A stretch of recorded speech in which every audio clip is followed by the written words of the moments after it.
Hi, Hank and I are here to talk to you a little bit about planning your garden. My name is Liz, and I'm a volunteer at the Urban Farming Institute. We are putting together a series called Act Now to help you guys in these troubling times that we're all going through. So there are a couple of things to consider when you're planning a garden outside. The first thing you want to do is make sure that you plant a garden in full sun. This is really going to encourage good plant health and resiliency to pests and diseases. Let's say you live in an area that has some shade.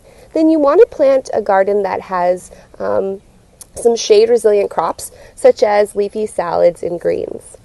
The other important thing that you want to remember is that the soil where you plant your garden should be fertile. It should have good moisture retention, but should also be well drained.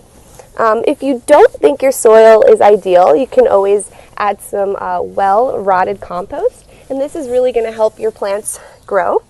You can either dig that into the soil or you can sprinkle it around the soil surface. The other important thing to remember is to make sure you plant stuff that you enjoy eating.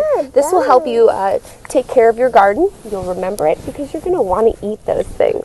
So be sure to tune in to some other videos that will be coming out, and stay healthy and safe out there. Have fun!